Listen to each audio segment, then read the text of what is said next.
Welcome to the General Tire Jim Beaver Show, powered by Vision Wheel.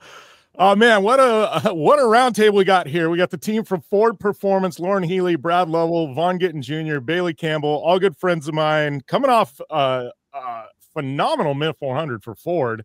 I think about the only Ford we don't have on the list here is John Williams, who I know got a podium as well. But man, welcome to the show, guys and girls. Bailey. Yeah, thanks, Jim. Thanks, my man. Happy to be here. Always enjoy connecting with you. Yeah, I know it's been, well, the funny thing is we talked about it at the Ford Raptor thing, but I mean, shoot, Vaughn, I've known you for probably better part of 15 years. We started doing Formula D stuff 15 years ago. Now we're doing off-road stuff. Yeah, man. It's awesome. So how's that transition been, dude? Like, I mean, Mint 400, this is your first Mint, right? Yeah, it was my first Mint. What a course that freaking place is. My first Mint, but yeah, the transition's been going great. I've been now since 2016 was my first King of the Hammers, and really haven't looked back. And obviously, what myself and Loren have going on now, bringing Bailey onto the team. It's just been the vision and the dreams have been progressing, and it's all happening. So we're having fun. I learn a ton every time I'm in the truck, and the Mint was extremely fun for me. Brad and I going back and forth the entire race, and to be rubbing paint with a Hall of Famer like Brad like that was a lot of fun, and just represents the progression, I think, of what we're doing. Well, Brad, let's talk about that, because I mean, obviously, off-road Hall of Famer. You've raced a little of everything as far as off-road goes. How was this Mint 400, man? Because I mean, you've been all over the place, and everybody was saying this is one of the roughest Mints in history. Yeah, honestly, I've felt it on the fourth lap out there, racing our spec trophy truck in the past, and this one we had a little bit different course for some of the limited classes. And I was assuming that was going to be all smooth, high-speed stuff. No, it was a bunch of motorcycle whoops, and it was really rough. So, like Vaughn is saying, first lap, I kind of went easy on the truck, went through there, and he reeled me right in. So that's about when I figured out what kind of race we were going to have. So second and third lap, we let it rip through there and stayed right on top of the whoops. So, and Loren, I mean, obviously Vaughn, he came in, we talked a little bit about him coming into off-road, but I know, he jumped in, and then not far after Vaughn jumped in, you kind of teamed up with him. And how's that process been? Because I mean, you were very well established prior to that, and how's things been, since you and Vaughn have teamed up? Obviously we've seen Fun Haver pop up everywhere at this point. Yeah, the growth has been absolutely amazing. I mean, when we teamed up, Vaughn came in with this outside perspective of the things that off-road was really missing, and really brought that strategy into our team. And with us, combining forces of what I was good at, what he was good at, it just kind of made the perfect, power team moving forward. And it really, the growth's been unreal. But chiming back to Vaughn and Brad's battle a little bit at the Mint, like we had a strategy going in, and of course, Chevy was there, Honda was there, and I'm sitting there behind him in the Raptor R, and I'm like, "Okay, guys, like, we're gonna time this. We're gonna strategize. We're just gonna stay just in front of those guys, so we make sure." And then all that went out the window, and I'm like sitting there praying, "Please don't burn each other down. Please don't burn each other down, you guys, you dorks." And I'm listening, getting split times the whole time during the race, and it was pretty funny to watch from a few positions behind the whole day. Yeah, well, that's what's funny, right? Because they were in the same class. You were on your own with the Raptor R, correct? But you guys were competing directly against each other. Everybody else on the team kind of was off in your own world, right? Yeah, we were in stock full, and so we were racing. Chevy had a truck out there. There was another Raptor R that was a privateer team, and then Dodge had the TRX out there, so also a privateer team. But Brad and I have been racing the stock class down in Mexico, and Bailey as well for the last 4 years, and we've kind of been excited to get the other OEMs to come out and compete against us, to see where we stack up. And so it was really awesome. And Chris Wu in the full size Chevy, he gave me a race all day, kept me honest, and made it a lot of fun. Yeah. Well, and Bailey, talking about that, coming into this whole thing, obviously you've been racing for years at this point. You run up front at King of the Hammers. I mean, I guess I know you've raced. This is your second Mint, correct? I think you raced quite a few years back, right? So this was my fourth Mint 400. Oh, fourth, okay. Yeah. I knew there was one before that. So at least one before that. But how did things team up? I mean, obviously we talked a lot last year. How did things progress with Funhaver, and where are you headed after the Mint 400 now? Yeah, so going back a little bit, it kind of all started when Vaughn asked me if I wanted to start doing Bronco programs. And that was actually my first race in San Felipe right after I had my daughter Emery, and it's kind of all just gone uphill from there. Vaughn asked me to come out and do my first Bronco event 3 months after she was born, and then it just slowly progressed into doing Baja 1000. Brad and Loren were huge advocates for me to do that, and I can't even tell you how happy I was to do that one. It was so much fun. And then last year as well, they brought me back. But the Mint 400, I would say it was the roughest one that I've done. The course was so hard packed. There were so many embedded rocks, and that Bronco took its beating. Honestly, I can't believe it held up. It was Bailey proofed, and I believe it now because Vaughn and Loren have beaten it up too, and they've proven that it can last in any race. It was pretty cool. Well, and I guess this is a one for all of you. The Mint was pretty unique for you guys and the Ford team, because I mean all of you are used to running unlimited class vehicles. I mean everything you guys raced here at the Mint was very production based. I mean how was that change up from all the fire breathers and all the wheel travel and everything you guys are used to? Well, Jim, in my opinion, I was talking to a guy before the Mint, and he's like, "Oh, so these stock trucks, you have to go pretty slow." And it's like, what are you talking about? And you don't. It's a different formula. But, I've gone faster off-road in Ford stock trucks than my spec trophy truck back when we were racing that. So, the big rough stuff, you got to slow down some. But the control of these vehicles is excellent. Going down some of that two-track stuff, well over 100 miles an hour. At the end of the lake bed, chasing down Vaughn, I'm going 127, and there's that big left-hander at the end, and I was still going 100 through the left-hander. That's when, it's like, hey, Brad, back it down. We don't need too much risk. But I really am. I'm continuously impressed with the capability of Raptor vehicles, and really all we've done with these is add safety features and fuel cell and race seats and everything. So have to say a lot about the Raptor brand.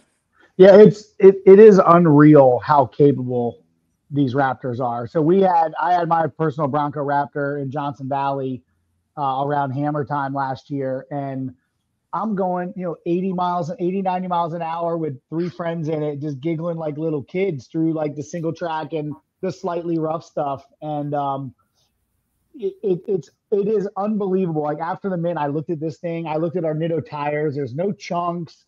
The truck is like ready to go do a couple more laps. Like it is mind blowing. And like a lot of people are like, well, how stock is it really? Like they're stock. Like Brad said, it's like safety. I think we put a little bit stiffer springs on them to handle the additional weight. And other than that, it's a Raptor off the showroom. Same with the Raptor R Loren was driving.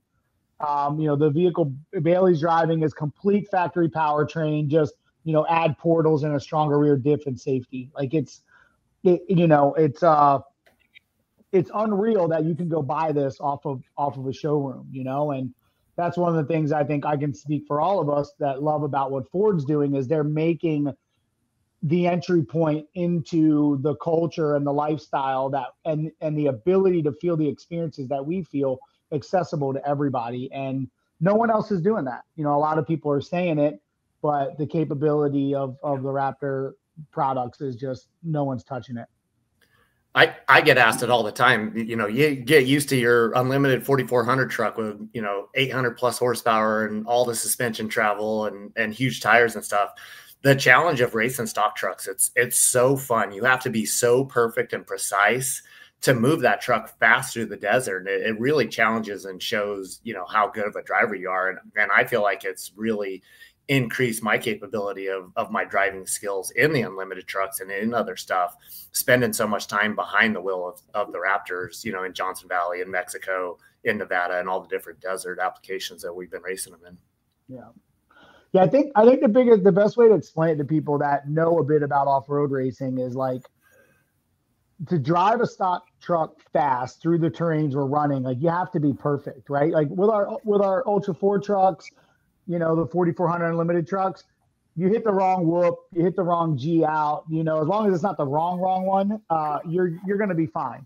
But the stock trucks keep you honest. You have to stay very connected to the truck. You have to read the terrain and manage every inch of its movement. And it's such a different thing. And one would think it'd be boring, right? For going from an Unlimited, just wide open, going through all the big stuff, but it is such an intense focus, and it's so rewarding when you get it right. And that is, I think, why we're all like really loving this opportunity, because it is rewarding from a driver standpoint.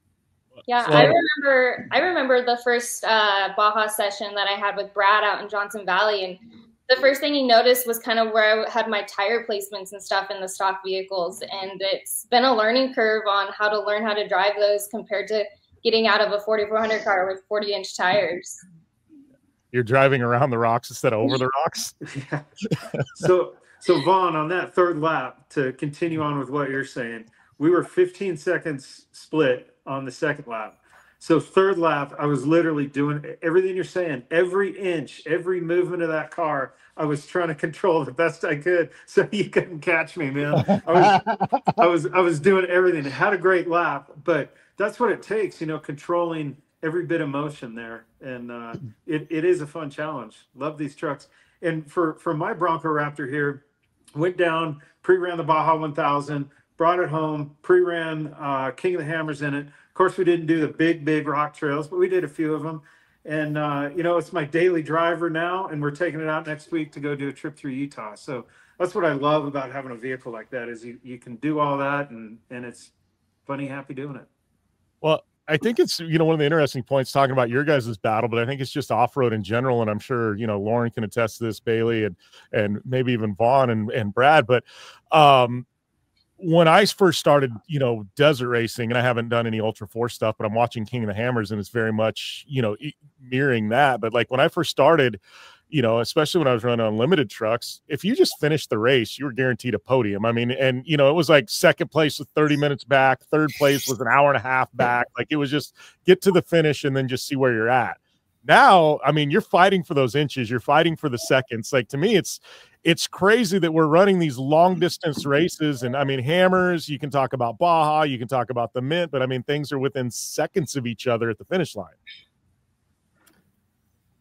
The pace these days has gotten crazy. I mean, from trophy trucks down to UTVs, I mean, what Brock Hager and those guys are doing in the Polaris factory team has been wild to watch. I mean, his lap times were only a few minutes off the Unlimited trophy trucks out there at the Mint. It's the whole progression of off-road, and the shock development and the drivetrain development has been really neat to watch the last few years, and cool. And I think the OEMs are kind of pushing that, like some of the live valve shock stuff that we're running. Typically the racing would push that into the OEMs, but it's kind of been the opposite. You know, the OEMs are pushing this development now into the race trucks and making us faster and better. And what a game changer that is. Jim, have you driven anything with live valve? Me? Yeah, I've driven. Okay. Well, I guess, yes, some side-by-side stuff, but not extensively. Yeah, it is, you know, like suspension tuning used to be like the art of the compromise. Right? Like you would say, okay, this race is going to be majority of whoops. And you would have to pick your poison of what you wanted to tune for and kind of deal with what you got after that. Whereas now it's like, I think, you know, me and Loren, we don't have any compromises for King of the Hammers. It's like, we go in the desert, boom, we put it in this mode. We're in the rocks, we put it in that mode. We're in the annoying, you know, choppy stuff, it's got a mode for it. And to be able to do that on the fly and have that confidence that you're optimized, that I think is the biggest, you know, one of the biggest progressions. And of course the Raptors that we're running, it come off the showroom with that, and the ones we're racing also have that. And it's just smart. It's like when you jump, it knows that you're in jump mode. It locks the compression out for landing. You know, when you get a really fast rebound, you know, it can rapidly change that, you know, or you can press the compression button to slow it down, or the rebound button to slow it down and lock it out. So you don't rebound up over and flip. It's just the intelligence of it is unreal, and it's really just starting. So that progression is like when I got into off-road, I look at it from multiple ways. And like, I felt that it was like drifting 10 years prior, like behind the time and a lot of things.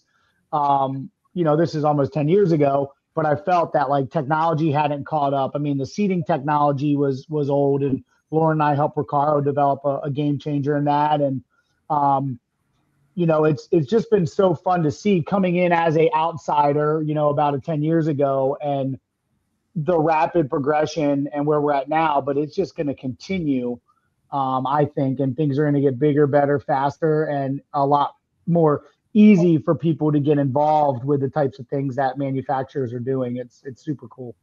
Yeah.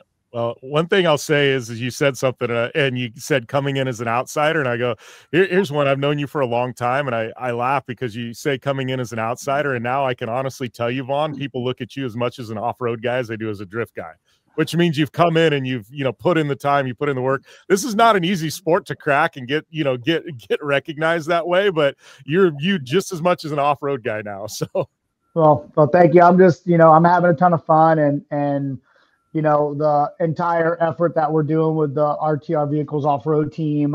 I don't know if you saw that, but we did transition from Funhaber Off-Road to RTR Vehicles as our overbranding team, still very much working, with Funhaber and focusing that more on a lifestyle versus, what we do with RTR, which is the complete vehicles. And we're just having fun, Loren is obviously the OG of the team, and, he brings a ton of experience from that perspective. And I come from more of the business development, the marketing, and being a halfway decent driver. And now with Bailey and, Brad is our unofficial teammate on many weekends over the year now with our relationship with Ford. You're seeing a collective. And one thing I really love about how we operate at races like the Mint and at Baja is like, Brad is, a competitor.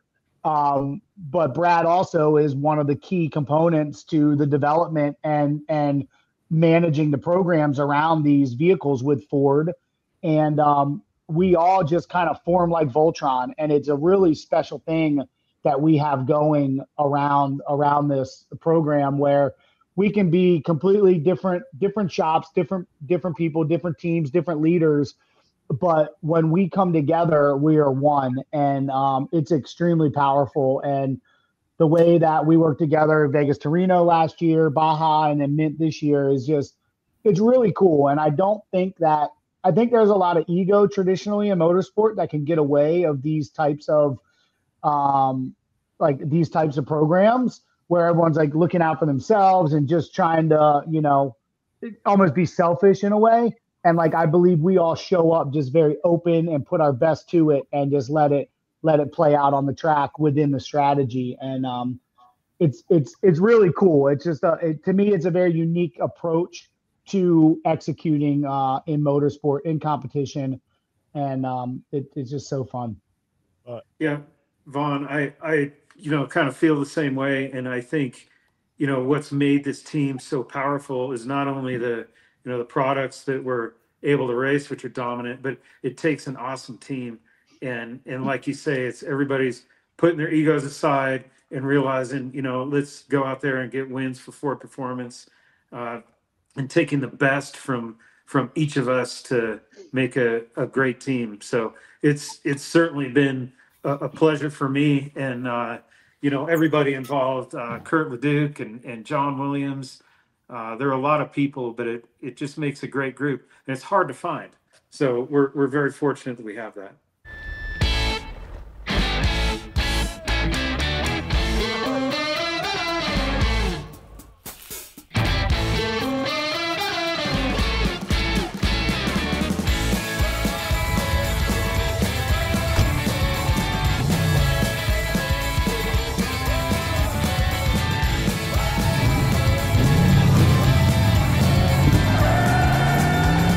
Whatever you do, General Tire delivers.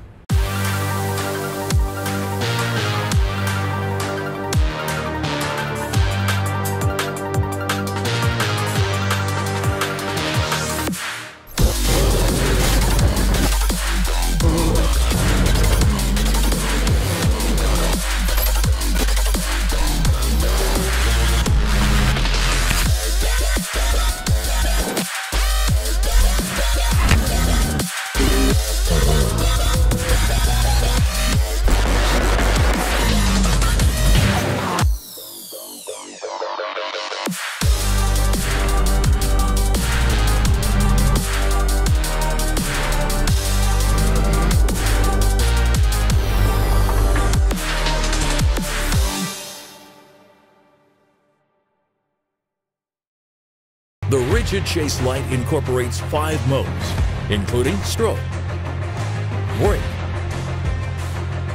running, courtesy, and reverse in a compact 7-inch by 2-inch fixture. The Rigid Chase attaches to any roll bar or flat mounting surface, and users can control each of the multiple functions independently. The Rigid Chase is one more way for off-road enthusiasts to own the night. Well, and I wanted to speak to something there. I don't know how much you want to dive into it, Brad, but I know behind the scenes, there's, a lot of people see Brad Lovell, the racer, but I know specifically with the Ford Performance Off-Road program, there's a lot you're doing behind the scenes, connecting the dots, things like that. Yeah, I have to chuckle a little bit because I quit my job a long time ago to go racing, and now you can see I'm sitting in an office again doing spreadsheets. But yeah, I work with Ford. Nope. Right.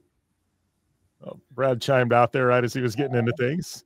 Yeah. So he'll pop back in at some point, I'm sure. But I guess we'll transition here to Bailey. But how is things with you? I think things have probably been a whirlwind the last couple of years with you, correct? Yes. Yep. I have a 4-year-old now. It's crazy. And I just got brought onto Vaughn and Loren's team. So that's a big change for myself, coming from Campbell Racing and switching over to their group. It's super exciting though, because I'm entering a new adventure and getting into something completely different. This 4600 car is something I'm really focused on and perfecting and taking the reins of this year. So, and then next year we're going to hop into my own 4600 car for King of the Hammers. So that'll be fun. It's going to start getting built, and we'll see how that goes. Oh, it started. Loren sent me photos. yeah. Loren sent me photos yesterday of the tub out and ready to go. And so, Jim, I think maybe some of your viewers that don't know, we are building. We just announced Bailey on the team. We are building her a new truck, and we're basically just bringing her in under our full program, our full process. All hands on deck towards her, whether it be the equipment, the team, the marketing side. Our management of relationships. And it really came about pretty organically, as Loren and I grow the partnership and grow, have our goals. We wanted to bring somebody else onto the team. We have the capacity, we have the equipment, and, we have the partners that were interested. And Bailey was really a really easy choice. Where she was at in her career prior to this, was honestly kind of the scenario that we've all found ourselves in, both myself and Loren, where it's like you're in the motorsports rat race where you can't get ahead enough to step back and focus on the things that really matter, and not the driving and winning doesn't matter, but the marketing and the business behind it. And, she was finding herself just doing everything she can to get to a race. Then after the race, trying to put her truck back together and get back to the next race and chase the funding and chase the social and the marketing. And it's just this reciprocal thing that people can get into. And so when we sat with her and expressed our interest in what we would like to, how we'd like to proceed, timing was really perfect for her because she was starting to kind of, and Bailey, correct me if I'm wrong, but kind of question what she was doing, being a mom, trying to have that balance of life, but also, bring the world her skills and her passion behind the wheel. And so we found what we feel is a really perfect recipe to, for now, keep her focused on, running the stock 4600 class, which is a reasonable budget to run that. It's actually extremely affordable compared to what she had been doing, and, start to integrate her in some of the more enthusiast focused events we do. And of course, her continuing her goals of Rebel. And so now, she has an infrastructure around her that she can really focus on driving and the marketing and the types of things that we need to grow her profile. But the big thing for me is like my perspective is, Bailey is the full package. Like she is, very relatable. She is, extremely good behind the wheel.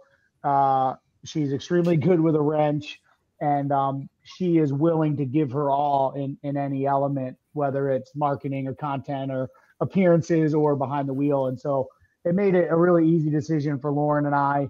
And, her first race, I think, was just a peek into, where this is all going to go. She showed up, like, drove the truck once and then gets behind it and is like, okay, that's what it does. And then boom, second place at the Mint, So we're really excited about how we're going to evolve together.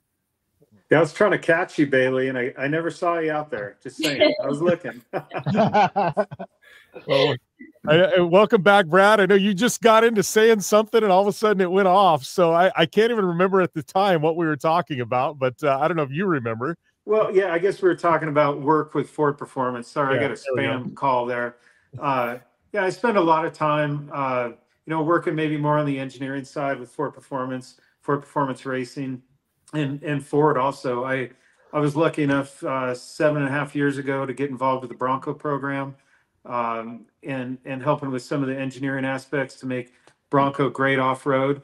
And I really enjoyed it. And that led into opportunities with Ford Performance to go racing and helping develop some of these vehicles. So my team, in conjunction with Huseman Engineering, we build these stock class vehicles, and those guys do such a great job. I know you remember them from short course days, but really enjoy working with the Huseman brothers. And we've had a lot of opportunity. And like Vaughn says, it's a lot of fun, and it's all about having fun. And that's the reason to do it, because there's a lot of stuff that you have to work through that isn't so much fun. So if you're ever doing it for any reason but fun, you should probably start looking for something else. And it makes off-road racing extremely competitive. But what I love about it, it's hard to find money in off-road, but what I love about it is everybody's driven there for the passion. It's the ultimate hobby for people, and we're all fortunate to be part of it.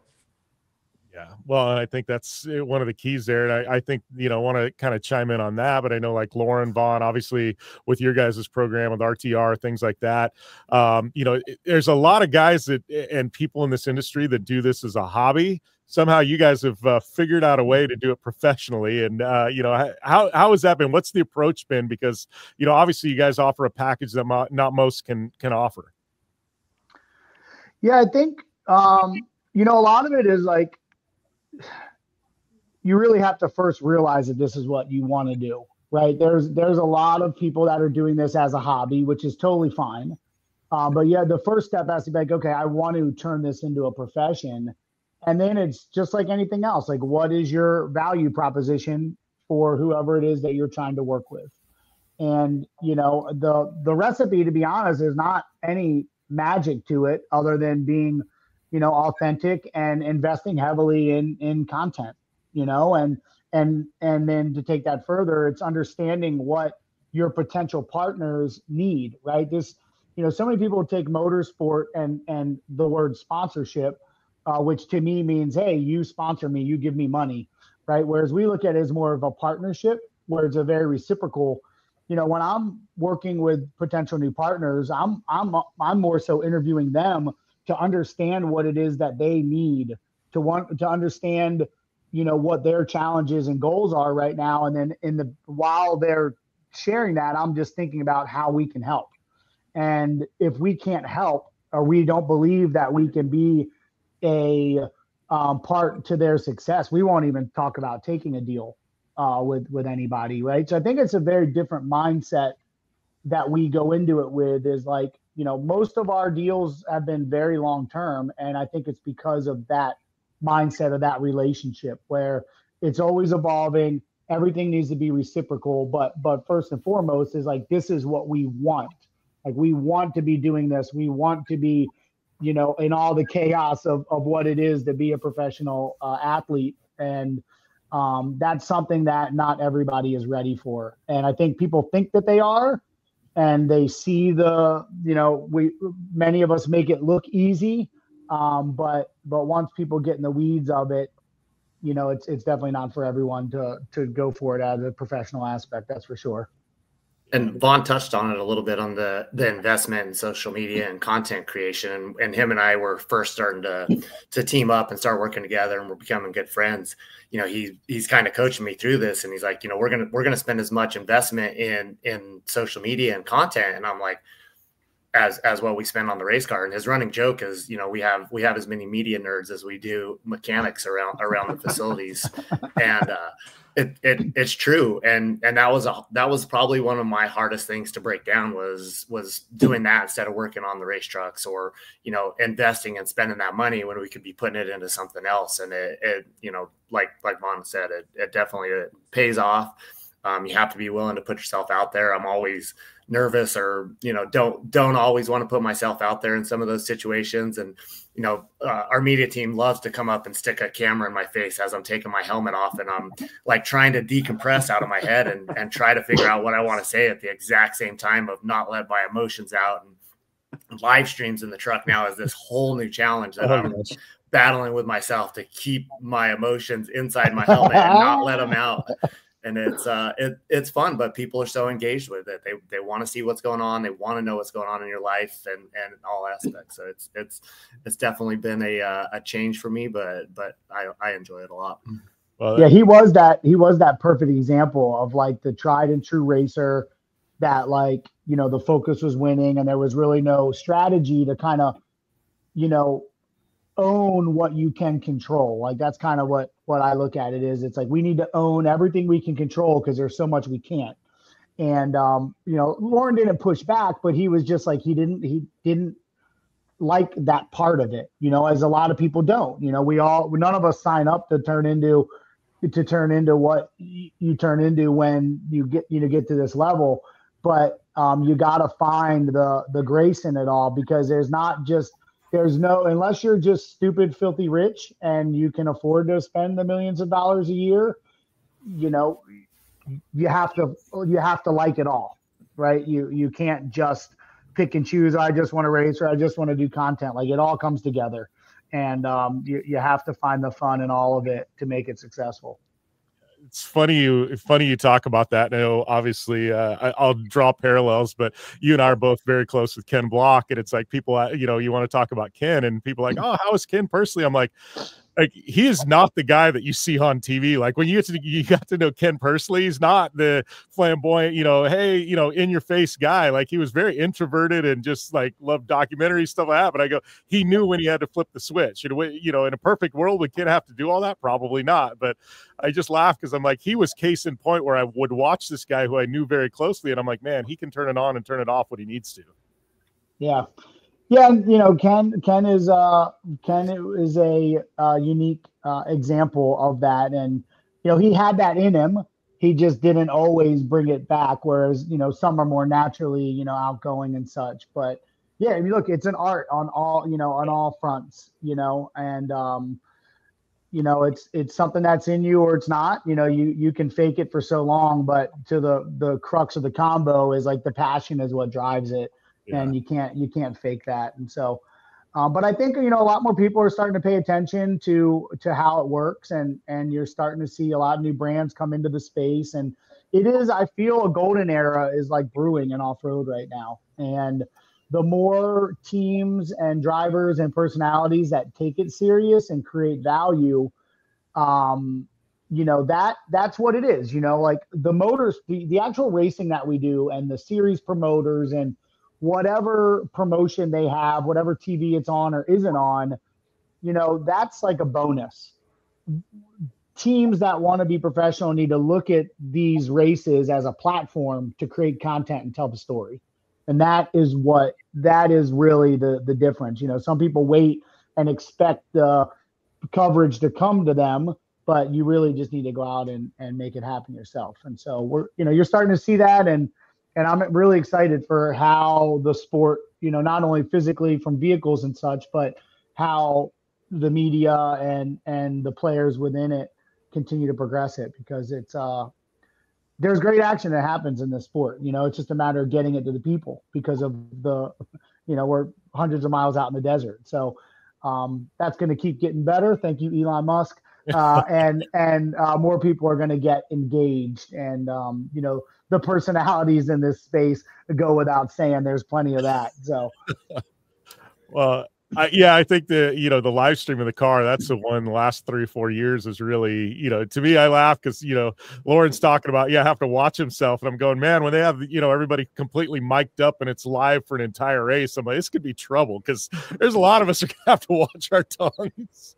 Yeah. Racing's an emotional thing, and between the data and now the cameras in there, like all you can preserve is your own thoughts inside your helmet. So you gotta think about it, but it keeps everybody honest, I think. But racing is emotional, and we're all out there trying our hardest, and sometimes it doesn't work out.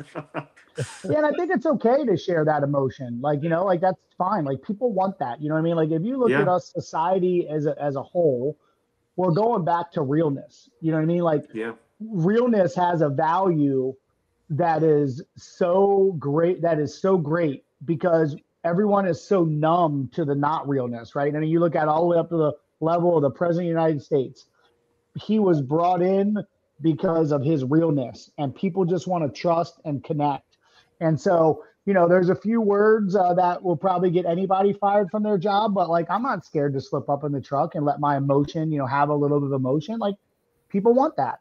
I mean, like, there's a video on my Instagram right now of me nerfing this dude, and unfortunately our helmets weren't in there, but the whole time me and Jeremy were like, why is this dude not getting the hell out of our way? Like, we're banging him and lighting him up and bumping him and pushing him, and like, there was emotions that came up in there because I'm trying to get on Brad's ass, and this dude is blocking me at this point. I feel like Brad was throwing some hundreds out the window to him. That's what I'm thinking.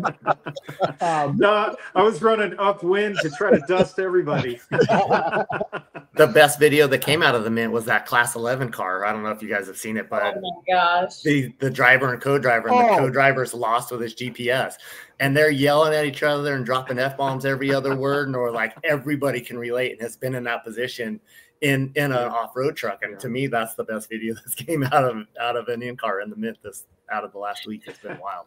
Well, yeah.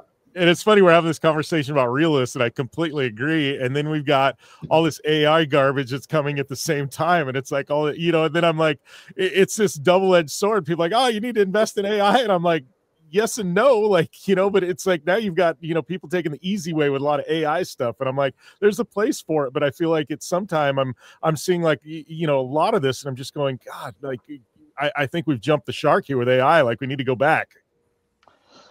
Yeah. Human connection is never going to go away. You know what I mean? I think we got a little bit away from it, and then the years of social, and now it's just all coming back, right? I mean, everything's cyclical. People are, and that's why off-road, I believe, is in such a hot spot right now, because people are realizing, whether it be COVID or getting tired of social or whatever it is, people are just wanting to reconnect.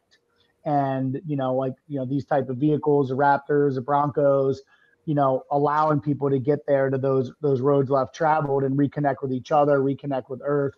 And, it's just it's something that is needed. Like we as humans need that connection, and the ebbs and flows of technology will always be there, but I think we'll always come back. I'll come back to that space. I'm curious, Jim, have you spent any time in Raptors? Yeah, I mean, I've got my Raptor Bronco. I've had it a couple of years. We did a build on it. I've had it out at Moab.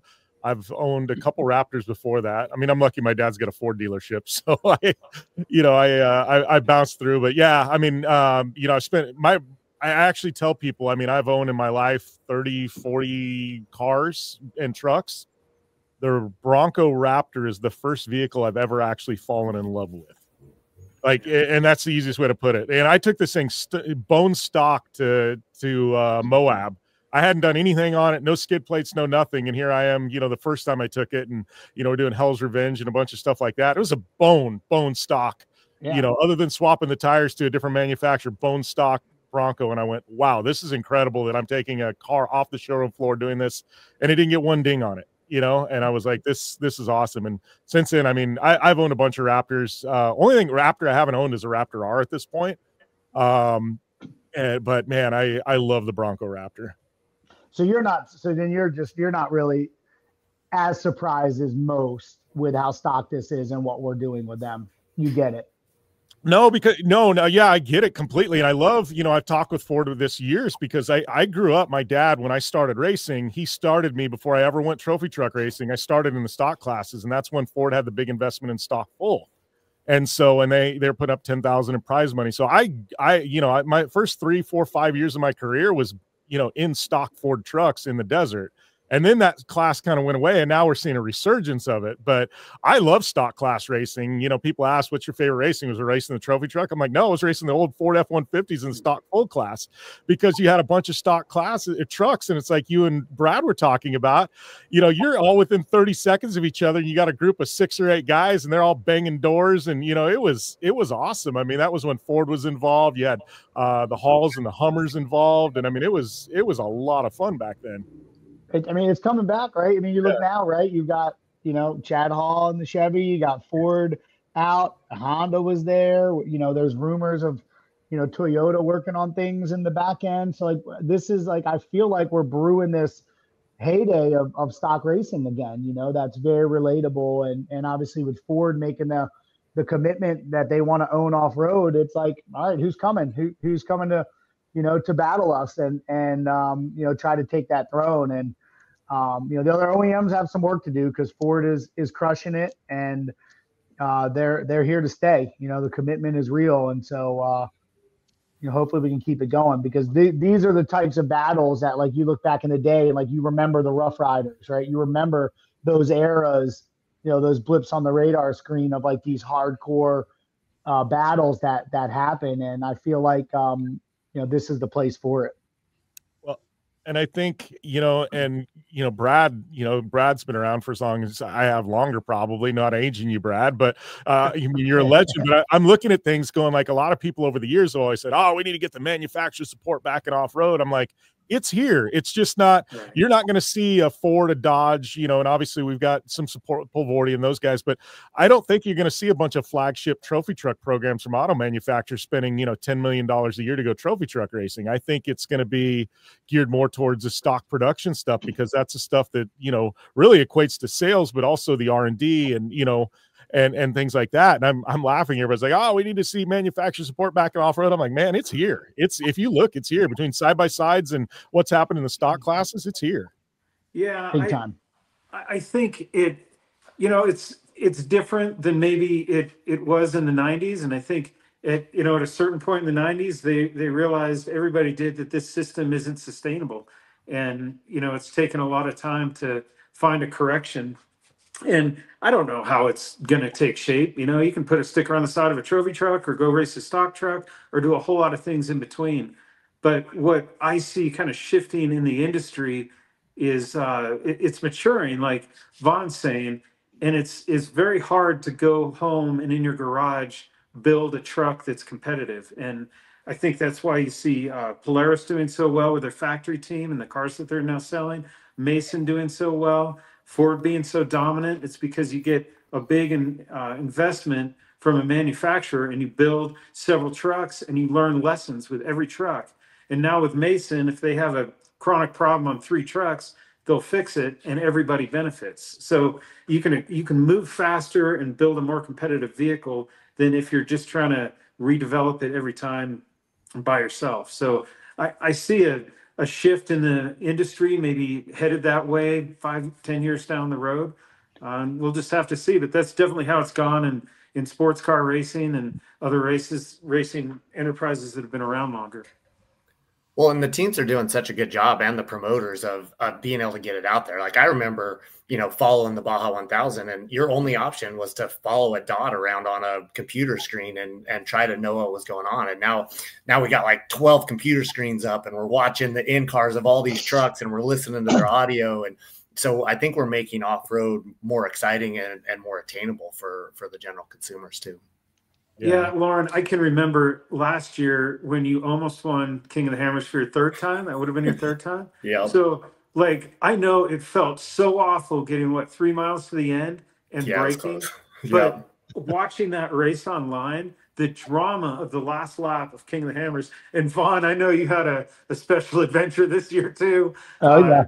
taking a wrong turn and getting down in some huge rocks. But I can tell you, like, watching that race and the drama unfold, it's like no other sporting event I've ever watched. It's amazing.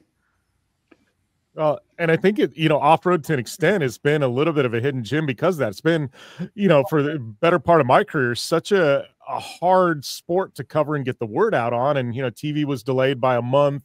There wasn't live streams whenever it got started. I mean, you go down to Mexico and it was just, you were off the grid for weeks at a time. And then you come back and tell everybody your stories, and then it'd come out in a magazine or, maybe, a couple of websites here and there. But, I feel like we've had this, 50+ year long hidden gem that now the rest of the world's seeing because of, what's happened at King of the Hammers. And now, the Mint was one of the first big series to step up with a live stream. But I'm like, now everybody's like, holy crap, where's this been hiding? This is amazing stuff. Yeah, 100%. It's, thank you for the technology. And, we just need to keep getting it out there because everyone that sees it is loving it. I mean, obviously I have a fan base that comes from another place, but they're loving the off-road coverage as well. And so, it's one of those things, like if you have a heartbeat, you can't deny that the entertainment value, especially when things don't go as planned out there, Yeah. Well, I think we're approaching the hour, but I want to go around the table one last time, and I guess give us a lowdown on what's next for each of you, and where you're going in the next couple of months. Start with you, Loren. Yeah, I mean, this year's going to be really exciting. We've chased the Ultra 4 series and stuff around, but Vaughn and I have really made the commitment to doing the bigger races and the stuff that we really want to do. So on our schedule, we're going to Easter Jeep Safari. Bronco, is going to continue to take over a Jeep's big event and do cool things and have fun there. We got a bunch of races on the schedule the rest of the season. So we have entered in Pikes Peak and El Bandito, which is our 1,000 horsepower Bronco. It's a conflict on top of the Baja 500. So I'm trying to work through the test dates. Being a rookie, I would have to go get some practice runs up the hill. So we're trying to work through that right now. Baja 500 was our next thing. So we're going to go take our Ultra 4 trucks down there and put them through the biggest durability test that we've had on these trucks yet. Vegas to Reno will be our next thing in the stock trucks with Brad and Bailey. As a factory Ford effort again there with Vegas to Reno. We did it last year. Everything went really, really well. Crandon will be kind of our wrap for our 4,400 trucks for the year. We haven't missed Crandon for, 7-8 years. It's one of my favorite events. It's where short course is still alive. 50,000 people out there watching it. I don't know anywhere else where I can get my emotions pumping and the adrenaline going as racing Crandon. And then how many times have you won Crandon now? I got to cut you off, dude. It's like I need more fingers. I need more fingers and toes, man. It's been wild. Humble brag. I've been working for years to get one ring, Loren. Yeah. I've got quite a few of them sitting in the safe. It's pretty cool. And then Raptors 15th anniversary. So I know there's going to be a big effort in Baja with the 1,000, and everybody on the screen will be hopefully racing something in a Raptor down there, and will be absolutely amazing to wrap up the year before we get into King of the Hammers again. That's the one that keeps eluding me. I mean, I haven't won it for 11 years, and it's not for lack of effort. I mean, we put more work and time into trying to win that damn race, and it just keeps sneaking away. The last, like Brad was saying, I was 3 miles from the finish line from winning last year, and this year led the first 2 laps and had a stupid failure that I haven't seen in a race truck in our shop in 10 years. And it's what King of the Hammers throws at you. There's hundreds of things that can take you out in a desert race, but there's thousands at King of the Hammers, and you're trying to plan all around them and beat them all. But yeah, that's my top goal in the world right now, is to try to win that dang race again. How about you, Bailey? Obviously this year's a little bit different than you probably had planned on last year. Yeah, no, I'm up for it though. Next I have Easter Jeep Safari, which is probably one of my most favorite places in the world. It's beautiful. You can go on the trails, do whatever you want. It's a gorgeous place to be. I've been going there since I was in diapers with my dad, so I wouldn't want to miss that one for the world. And then next, I believe, is Vegas to Reno. So I have a little bit of a gap, and I'm sure Vaughn and Loren will throw something at me in between that, and we'll see what's up there. And then Crandon. And then on after that will be the 2026 King of the Hammers and the 4600 Bronco. How about you, Brad? What's up for Brad Lovell? Well, I'm going on vacation. We've been pushing pretty hard this year. So next week I'm heading out with my boys. I love spending time with them. So my son's back here working on his Ranger, and my other son Byam is out in Grand Junction, Colorado. So we're going to go out, do some suspension tuning, and head down to Sand Hollow and spend a few days there. Go out to the North Rim of the Grand Canyon. Never been down there, and that's what we do for fun. You know, we started in this years ago, enjoying off-roading. I never want to lose that aspect. So after that, we're planning to go run down in Mexico at the Nora 1000. That's absolutely one of my favorite races. So we're putting together a vehicle for that. We'll see exactly how things work out, what vehicle that's going to be. And then it's looking like we'll head down while the RTR crew is in Baja. We'll head down to Australia and run Fink again. So pretty excited. I've been chasing the record down there. Had some great competition last year from Craig Lowndes in the Chevy, and we put together 2 wins, but that record is still, we're still chasing it. So after that, you know, we'll join back up with the guys, Vegas to Reno, and yeah, putting together big plans for Baja. So lots of planning all year. That's the biggest event we do every year is Baja. And then, of course, you know, back in the cycle with King of the Hammers. Vaughn, I'm assuming you're going to Long Beach in a couple of weeks, right?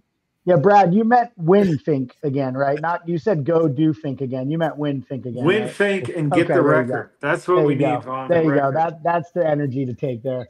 I will be, you know, obviously Loren mentioned most of the off-road races that we're doing. And me on the other side of my life is obviously drifting. We've got a 2.5 cars running in Formula Drift. We've got James Dean and Ben Hobson running full seasons. You know, James won the championship for us last year, and I'll be running 2 rounds. So I'll be going out to Long Beach just as a team owner and cheerleader for my guys and gals. And then we will I'll jump in the car for the first time this year in Atlanta. I'll be doing Atlanta, which is round 2, and then the final round of the season, which they've not announced where it's going to be, but I believe it's going to be in Southern California. And then in between, you know, that there's quite a few enthusiast events we're going to on-road and off-road with Easter Jeep, and then quite a few drift events like Hyperfest, Grid Life, things like that. We've got some really cool content plans for the year, doing some projects on the content side, and then really just very focused on what we've got going on internally at RTR Vehicles. I don't know if you saw, Jim, but we just announced a collaboration vehicle with Ford that will be coming out early next year. But it's a Mustang that's coming directly from the plant for the first vehicle that RTR has ever done at that level. And the second time ever in 60 years that Ford's partnered with somebody at this level to bring a car to market. So a lot of great things going on with RTR and the collective team. So very focused on holding all that together and really continuing to push the limits and what we've seen as boundaries as far as what we can get out on the market as far as turnkey vehicles. So and then last but not least, one thing to mention is Loren and I have a new shop going up in Farmington. We've got a whole new facility that we're building that backs up the thousands of acres of BLM, and that'll be up this summer. So you'll get an invite to the open house, and yeah, we're really excited about that. It's been a long time coming and very surreal for Loren and I to see this giant building with the walls up, and Loren was sending me notes as he was standing in it the other day for the first time. It's like, you know, it's getting real, and you know, it's exciting. Yeah, well, that's awesome, especially backs up to BLM land. Farmington, I mean, it's got some amazing riding out of there. So if you're backed, you just go right out the garage door into the land. That's going to be awesome. Yeah, we're excited to have, you know, experiences and do some cool things for customers and our partners and friends. It's gonna evolve us into another level of what we're doing, and also help it. We're just busting at the seams in the 3 shops that we're running out of right now. So it's amazing times, and grateful to be surrounded by amazing friends and partners and the entire off-road community. We're going to keep pushing. You're gonna have an extra RV hookup there for me, so I can just pull in my motorhome, right? We can do that. Add that to the budget, Loren. Add that to the budget. Jim Beaver's parking spot. Awesome. Well, I appreciate you guys taking the time, man. It's been a fun hour. Congrats on all the successes at the Mint, and I'm sure. Well, I know of a little event in October that we're all going to be at together, but that'll be ... We'll talk about that later. But man, always fun having you guys on the show.